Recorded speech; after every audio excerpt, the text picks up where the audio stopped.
Hello chess lovers, welcome back to my channel. Today we are diving deep into a truly spectacular game featuring the legendary Mikhail Tal against Alexander Koblenz. In this game, the magician from Riga doesn't just play chess.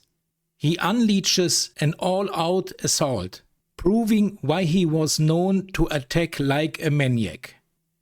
Tal started with pawn to e4. The response of Koblenz was pawn to c5, knight f3, d6 by black. We have d4 now, and black's c-pawn captures on d4. White recaptures with his knight. Knight to f6 by black. We have the Sicilian opening on the board. We have knight to c3, knight to c6. The classical Sicilian. Bishop to g5. e6 by black. Tal plays the Richter-Rauzer Variation with the plan to take the knight at f6 and damage black's pawn structure. After pawn to e6, black could retake on f6 with his queen. We have queen to d2 by white, bishop e7. With queen d2, Tal prepares queenside castling. Now we have queenside castling, and black castles kingside. We have castling on opposite sides of the board. That means in most cases that we will have an opposite side attack to the other king. Knight to b3. Tal moves the knight to b3 to avoid piece exchanges, and he wants to control the d5 square. Now we have queen to b6. Black clears the way for the rook to move to d8 to support the d5 push, and the black queen could support an attack against the white king from here later. We have f3 by white and a6 by black. Tal plays f3 to protect the e-pawn. This is useful when he starts his attack against the black king side with moves like g4 and h4. Now we have g4, rook to d8 by black, bishop to e3 by white, and queen c7 by black. With bishop to e3, white wins a tempo, because the black queen has to retreat to c7. h4 now. Remember the idea of f3. At first Tal wanted to protect the pawn on e4. The second point was to prepare an attack to move the g-pawn and the h-pawn forward to black's position. Instead of playing h4 here in this position, to play g5 first would have been a bit more precise. But Tal played in his own style, and success usually proved him right. We have b5 by black. Alexander Koblenz starts his counterplay against white's king position with b5. That is the best strategy in this opening. If black plays too passively, he will quickly be overwhelmed by white's attack. We have g5 now, and the black knight retreats to d7. Now Tal plays pawn to g6. That is a typical Tal move. It's not the best move in that position. The best would have been pawn to h5. But Tal's move makes the most problems to a human opponent because it opens lines fast. So Tal can wait for the mistakes that will happen. Black captures with the h-pawn to g6. And that move is a mistake. Black had to play f-pawn captures on g6 with equal chances. But now the world's best attacker is in his element. h5 by white, black captures on h5, and Tal recaptures with his rook. Tal has achieved a strategic success by opening up the h-file. White's position is significantly better. Now we have knight to f6 by black. That is not the best move black could play. A bit better is pawn to g6 or bishop to f6. We have now rook to h1. The rook retreats. d5 by black. Black's counterplay in the center comes too late.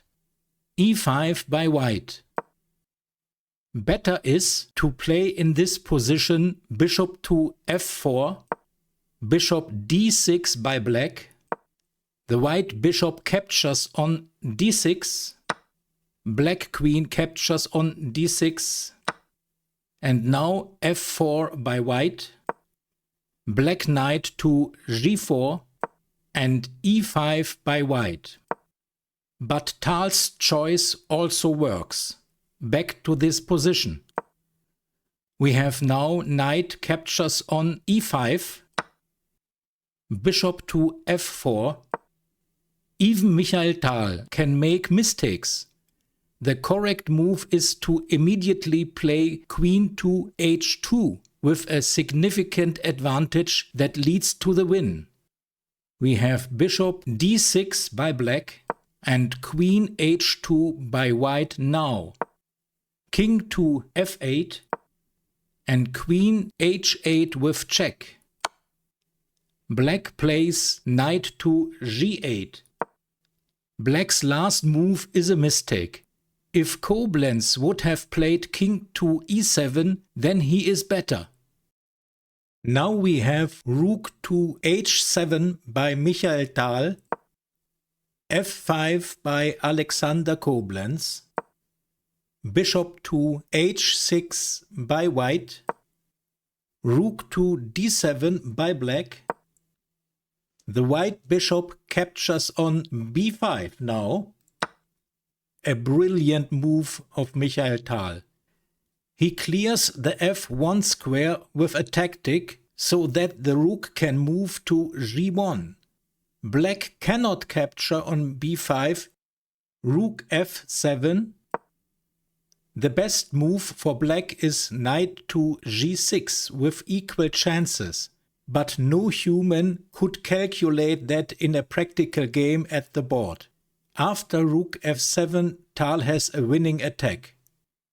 Rook g1, rook to a7. Black adds defender number 4 to the square g7, but Tal finds a way. Knight to d4. The threat of that move is to take on f5. We have knight to g4 by black. Black plays a strong move with knight to g4. Koblenz gives back material to block the g-file. White captures on g4. Bishop to e5 by black. Koblenz defends g7 with an additional piece and attacks the knight at d4. But this move is really bad. With bishop to f4, with check, black could survive, but now black is lost. Tal plays knight to c6. We have bishop captures on c3 now. Bishop e3 by white and d4 by black. This overlooks the threat of rook g1 to h1 and blocks the bishop on c3 as a defender for g7. Rook from g to h1 now. Rook d7 by black. Koblenz plays rook to d7 to clear the square f7 for his king's escape. We have bishop to g5. Black's a-pawn captures on b5 now. Rook h1 moves to h6. Pawn to d3 by black. White captures on c3. Black moves the pawn to d2 and gives a check. White king to move to d1. And the black queen captures on c6. Black is one move away to checkmate white with queen to f3. Tal moves the rook to f6 with check. That is Tal's star move in this game. There is no defense for black. No matter which move black makes, his position will collapse. The black rook moves to f7. Queen captures on g7 with check. Black resigned here. His position is absolutely hopeless. For example, black could play king to e8. Then we would have rook captures on f7. Black queen gives a check on f3. And the white king captures the pawn on d2. If black can no longer give check, he will be checkmated. This game is a perfect example of why Tal remains one of the most beloved and studied players in chess history. His ability to weave complex tactical webs and create opportunities out of seemingly nothing is simply brilliant. I hope you enjoyed this journey into Tal's aggressive gameplay. If yes, then give this video a like, please. What was your favorite moment in this game? Let me know in the comments below. Thank you for watching. I will see you in the next video. Bye for now, friends.